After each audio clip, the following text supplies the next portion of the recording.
Yeah, I get thousands of dollars a month of EBT and cash assistance, and what, you mad? And it's just like, yes, yes, ma'am, I actually am upset about that. Matter of fact, it does kind of rub me the wrong way.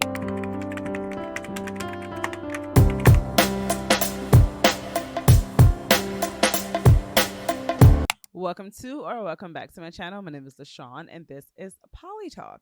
So it looks like the government shutdown is about to hit its 1 month mark, and the pressure on our elected representatives to kind of get to a solution has hit a tipping point as SNAP, EBT, or food stamps, whatever you call it, is about to run out for 43 million Americans. The Senate is voting for the 13th time to end the shutdown, but it's expected to fail again. Officials are warning food assistance programs for low-income Americans are set to run out by the end of the week. Now, millions of Americans are questioning how they will get enough to eat.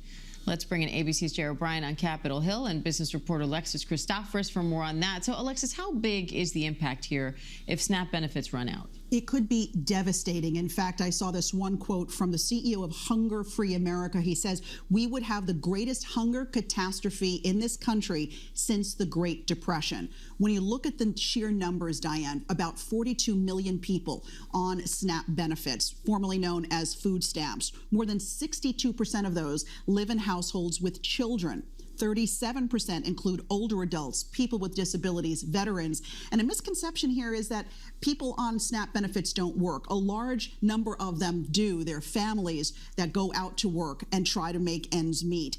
So if this program were to just suddenly end, a lot of these people will not be getting their checks all of these people would not be getting their checks November 1st if the government doesn't do something about it. Could be devastating and would really put the strain on those states to try to fill the gap. I do think we need to obviously rethink how we approach social welfare in this country, because there's no way that 43 million people that are on SNAP, that are on EBT, qualified as those that are in need. You know, those who you can look at their situation and say, you know what, I understand why this benefit is a necessity to you. I don't believe that all 43 million people fall into that category. And it looks like the most entitled of those has decided to take to the internet to express their frustration with the possibility of EBT, SNAP, food stamps, again, whatever you want to call it, being cut off on November 1st. So we are going to go through some videos today, and this has been compiled from my X feed.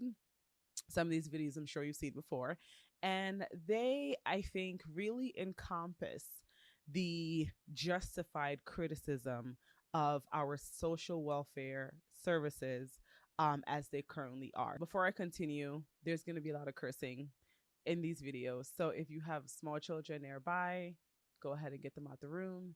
If you yourself is not a big fan of profanity, as I am, I do apologize ahead of time. Usually I try to cut out the curse words, but there's just so many. I'm not going to have the time to do it. So forgive me ahead of time. We're just going to have to suffer through this. So here we go. I just want to say, not everybody that's on fucking WIC is using the fucking government.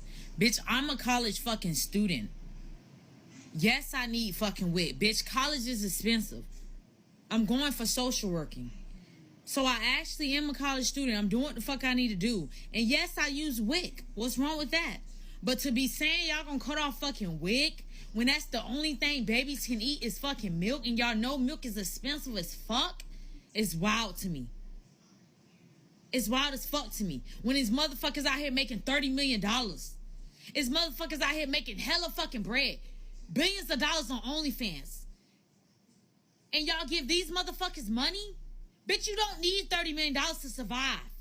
Y'all need to stop fucking giving people so much fucking money where they just using that shit on big chains and motherfucking cars. Now, if you don't know what WIC is, WIC stands for Women, Infant, and Children. Basically what it is, it's a benefits program where people with small children, usually women, are able to buy milk, just, I don't know exactly like the list of goods that they can buy, but it's basically there to supplement common needs for infants and children. I don't have a problem with the WIC program, me personally. I think that at a point where a child is born, as a society, we should be able to feed our children that are born to people who did not put themselves in a situation where they are able to financially provide for their children. I do not think that children should suffer because of the actions of their parents. Now, how the WIC program is currently being facilitated, again, with a lot of our social welfare program in this country, I don't like it. I feel like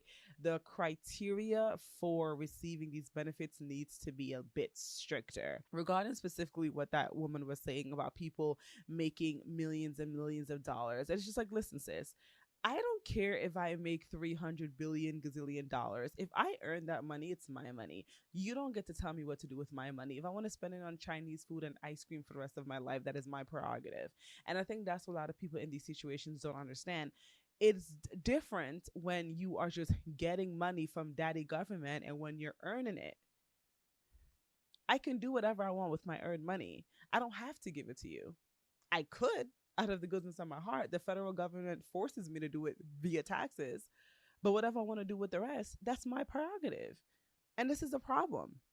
The entitlement that comes with being on these programs for an extended amount of time. Again, I don't know what this young lady's situation is. Maybe, clearly she has a young child in the video. She just had that baby and this is her first time receiving any type of social welfare.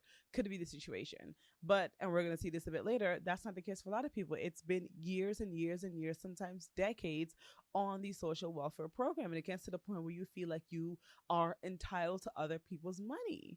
You are not. What you're getting is the benefit of people that are working hard, and who are being taxed by the federal government.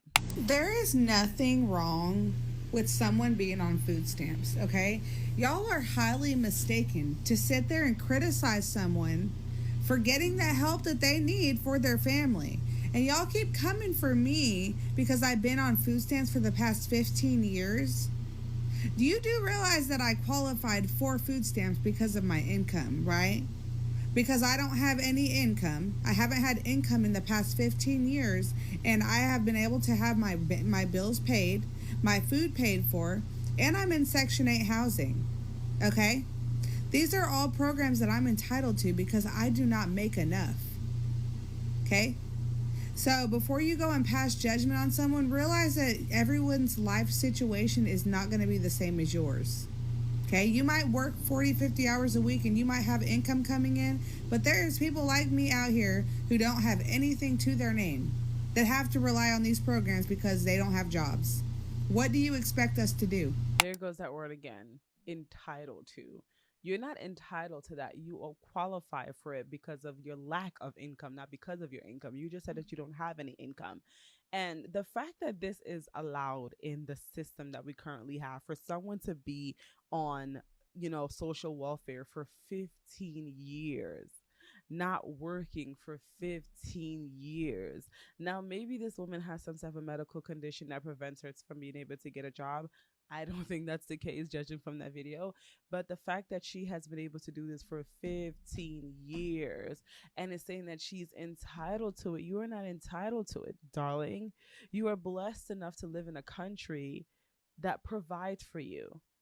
And again, we need to rethink how we facilitate these programs, because how is this allowed to happen?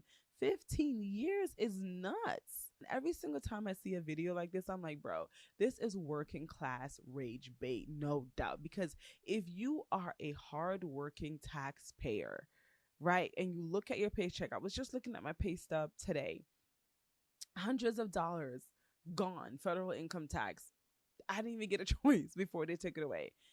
And I'm out here budgeting, making sure I have enough for this and that. And I'm like, you know what? I got to cut back on eating out because I need to be able to save money here and save money there and sacrifice this and sacrifice that, just so that I can afford my, day-to-day needs. And then I go online and I see people saying, oh, I was entitled to it because I don't have an income.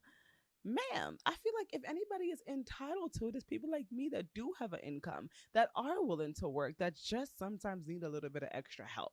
And I think another thing that we need to go over, which I think, like I said this a billion times already, we need to rethink these programs, is the fact that some of these programs incentivize people to stay on them for so long. Because it's usually a situation where you're getting a certain amount of money from the government based on, like, on what she said, your income. And if you go $1 or $5 off of that cutoff limit, all your benefits are gone. And it's like, I know that there's people that manipulate their working hours or make sure that they stay under a certain type of income just so that they can get their food stamps. The system is not set up to get you off of it. It's set up so that you could remain on it, so you could remain a slave to the government. Because look what's going on right now. You are in a situation where your big daddy government might be taking away your food and food from your kids. You have left yourself in this vulnerable situation and your kids in this vulnerable situation. And that's what they want. And this is exactly what Democrats want. This is exactly why you see in most states and cities that are run by Democrat, they have way more of these programs because they want the general population to be dependent on them, so that when elections come up, they say, oh, the other side is threatening your food stamps. The other side is threatening to take food out of the kids of your food away from your kids. They're threatening your free health care. We are going to continue to feed you, to house you, to clothe you, to provide you with health care, you and your kids. Vote for us. We want you to stay slaves. Moving on, I have one last video. They're cutting food stamps off. So come November, y'all at the grocery store and y'all see people walking out of the grocery stores cart full of groceries, just pushing the buggy right on out the door. Mind your business. Mind your business. So she goes on to tell a story about how her sister stole groceries right off the shelf. And I've been seeing a lot of videos like this on social media, people basically saying, yeah, they're about to cut off the food stamps. If you see people stealing, basically don't say anything. People have to feed their children, yada, yada, yada. And it's crazy because low-income communities are the ones that are going to suffer the most from these types of crimes, because what it is at the end of the day is a crime. You can't just walk into a business and steal. It's a crime. It's illegal. And most of these areas, again, low income, are where most people, not most people, where a good amount of people tend to be on welfare and food stamps and yada, yada, yada. So they are going to be the ones to be going to the store. Not all of them, but point is, it's low income communities that are going to be affected by this crime. And then the violence or the turbulence that may follow because of this, the Democrats are going to say, hey, these poor people, they're going to use the violence to say, oh, this is exactly what the Republicans wanted. And these low income communities, people are just trying to, feed their kids and yada, yada, yada, because that's been a leftist talking point for a long time, that they're the people that go and steal, they're just stealing bread and milk for their families. So this time around, they're going to say, you know what, they actually are just stealing bread and milk for their family. So they're going to excuse the complete breakdown of law and order that will now be upped, a couple of levels as a result of people going into grocery stores and stealing. Wrapping things up. Conservatives have been talking about the problem with social welfare for a very, very, very, very long time. And I feel like what we are dealing with right now is a certain level of exposure that needed to happen when it comes to, again, social welfare in this country. I've seen a lot of posts saying, yo, I didn't know that it was 43 million people that are receiving these benefits, which I think is about 1 in 8 Americans. I could be wrong. But everybody's looking around and saying, yeah, we might need to crawl back on some of these benefits. We might need to rethink this. Because I think for a very long time, it was so commonplace. It was something that people were just used to. Oh, yeah, SNAP, EBT, people getting thousands of dollars a month of taxpayers' money. It was something that we were just used to, but we didn't really understand the magnitude of it. And on top of that, I think something else that's being exposed is the entitled attitude of some of these people and the bad decision making that has been completely excused. and I know this is some type of like a trope, but it's very stereotypical. You have the welfare queen, the woman with multiple baby daddies who are on welfare. And it's just like, before that used to be a marker of shame, but now you log onto the internet and you have women that fit into that category bragging and saying, yeah, I get thousands of dollars a month of EBT and cash assistance, and what, you mad? And it's just like, yes, ma'am, I actually am upset about that. Matter of fact, it does kind of rub me the wrong way.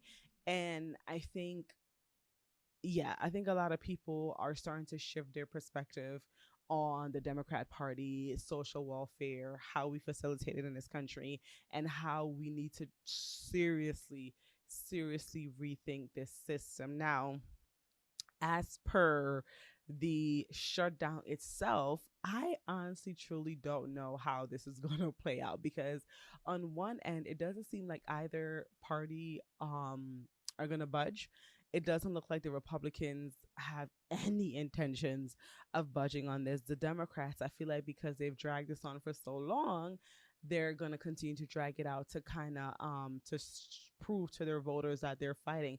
At this point, I don't think anybody even knows what the Democrats want.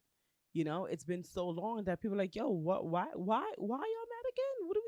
What are we fighting for again? But all in all, I do think this is a net positive. And I know you're probably going to be like, what, LaShawn, how? Because again, the exposure, people are seeing just how ridiculous our social welfare system is, and also the entitled attitudes that some people who receive those benefits have, and the lack of gratitude and humility that festers in this current system. So that's all for today, folks. If you enjoyed it, hit that like button. If you have some comments, put it in the comment section. If you have not subscribed, hit the notification bell so that when I upload again, you would be notified. I thank you so much for your time and your attention. Remember to be blessed and be a blessing. Thank you.